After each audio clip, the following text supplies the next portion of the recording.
বউদের দোষ একটু বেশিই হয়। শাশুড়িও দোষ ধরে, নানি শাশুড়িও দোষ ধরে, খালা শাশুড়িও দোষ ধরে, এলাকার শাশুড়িরাও দোষ ধরে।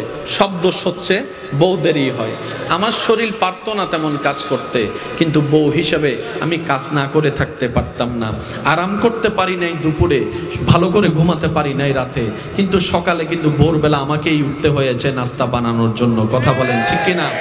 আমি মাটা শুধু তোকে আশা, তোকে দেখার স্বপ্নটা অন্তরে লালন করে আমি হাজার রকমের কষ্টকে আপন করে নিয়েছি। একদম যাইতে যাইতে এমন পর্যন্ত হয়েছে, ভালো জিনিসও খারাপ লাগা শুরু হয়েছে, মেজাজ খিটমিট লাগা শুরু হয়েছে। এরকম মাস যেতে যেতে যখন আমার পেট বেড়ে গিয়েছে, আমি ভালো করে বসতে পারি নাই, শুইতে পারি নাই, বাথরুমে যেতে পারি নাই, গোসল করতে পারি নাই। আমি কষ্টগুলা সয়ে নিয়েছি শুধু তোকে এক নজর দেখার জন্য, তোকে এক নজর দেখার জন্য। সুবহান আল্লাহ। শুধু সন্তানরা তোকে এক নজর দেখার জন্য। লাস্ট টাইমে কি হয়েছে জানিস? যখন এমন পর্যায়ে হয়েছে ডেলিভারি অবস্থায়, আমার শরীরে এমন পেইন, এমন ব্যথা উঠেছে, মনে হচ্ছে আমার শরীরের প্রত্যেকটা হাড্ডিগুলা চূর্ণ বিচূর্ণ হয়ে যাচ্ছে। আমাকে ডাক্তারে বকা দিচ্ছে, আমাকে সবাই বকা দিচ্ছে শুধু প্রেশার দেওয়ার জন্য নর্মাল ডেলিভারি করতে গিয়ে। আমি সে ব্যথা সহ্য করেছি, আমি শুধু তোকে দেখবো সেই আশায় বেঁচে থাকার স্বপ্ন দেখা শুরু করলাম, বেঁচে থাকার স্বপ্ন দেখা শুরু করলাম। এক পর্যায়ে ডাক্তার বলে নর্মাল ডেলিভারি করা সম্ভবপর নয়, হয়তো মাকে বাঁচাতে হবে, না হয় সন্তানকে বাঁচাতে হবে। দুইজনের যেহেতু একজনকে বাঁচাতে হবে, দুইজনের মধ্যে একজনকে বাঁচাতে হবে। সে সময় বনসাইন দেওয়ার সময় আমি বলেছিলাম, ডাক্তার মহোদয়, সবাই বলেছিল আমাকে বাঁচাতে, কিন্তু আমি মা বলেছিলাম, ডাক্তার আমি সূর্যের আলো কেমন দেখেছি, আমার সন্তান দেখে নাই। চন্দ্র কেমন আমি দেখেছি, আমার সন্তান দেখে নাই। আমি আমের মজা পেয়েছি, আমার সন্তান পাই নাই। দুনিয়ার আলো আমি দেখেছি, সন্তান দেখে নাই। ডাক্তার গো, কারো কথা শুনেন না, কারো কথা শুনেন না। স্বামী বলে মা বেঁচে থাকলে সন্তান আবার আসবে, কিন্তু মা বলে যে আমি এমন পাষাণ হতে পারবো না, আমি নিজে বাঁচার জন্য সন্তানকে মৃত্যুবরণ আমি সেটা দেখতে পারবো না। ও ডাক্তার, আমি দুনিয়ার থেকে চলে গেলে আফসোস নাই, আমার সন্তানকে বাঁচান, আমার সন্তানকে বাঁচান, আমার সন্তানকে সেভ করেন। আমি সেই মা, আমি সেই মা। তুই ভুল করলো, তোর বাবা আমাকে বকা দিয়েছে। আশা করি আপনারাও একমত হবেন। তুই ভুল করলে তোর বাবা তোকে না পেয়ে আমাকে বকা দিয়েছে, তোকে বাত বন্ধ করে দিয়েছিল তোর অপরাধে। রাতের 3টা বাজে চুপি সরে দরজাটা আমি খুলে তোরে ঢুকাইয়েছি, টেবিলের নিচে ভাত আমি রেখেছি। তোর বাবার তালাক শব্দ শোনার জন্য পর্যন্ত আমি রিস্ক নিয়েছি সন্তান রে, শুধু তোর জন্য। কেন? আমি পেটে লালন করেছি, আমি পেটে বড় করেছি, আমি পেটে লালন করেছি। রব্বুল আলামিন বলে, ও দুনিয়াবাসী, একজন মা 9 মাস লালন পালন করার জন্য যদি, পেটে রাখার জন্য যদি এতটুক তোকে মায়া করে, আমি রব তো তোকে নিজে বানিয়েছি, তোকে সাজিয়েছি, আমি আল্লাহ তো তোকে বানিয়েছি।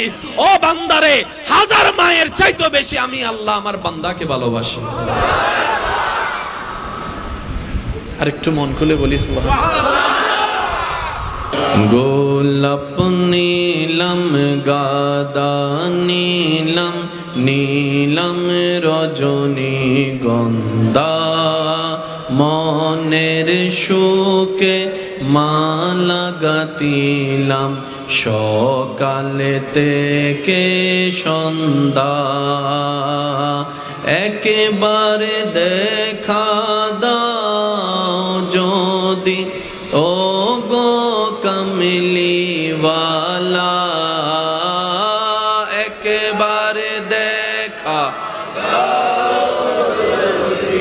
ও গো কামলিওয়ালা, হাসি মুখে পড়াবো তোমায় হাজার ফুলের মালা, বলি সবাই ইয়া রাসূলুল্লাহ।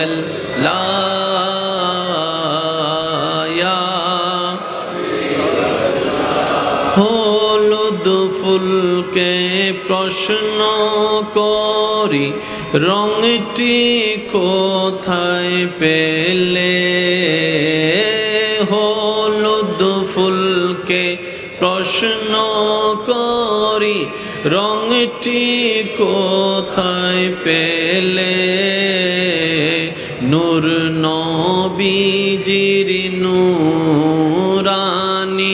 ত্বকের কথা বলে, তাই সেই ফুলকে বাগান থেকে তুলে গাঁথলাম মালা, সুযোগ পেলে পড়াবো তোমায় হাজার ফুলের মালা।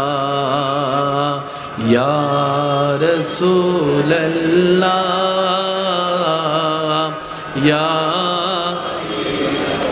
শেষবারের মতো সকলে একই আওয়াজে, গোলাপ নীলাম গাদা নীলাম রজনীগন্ধা,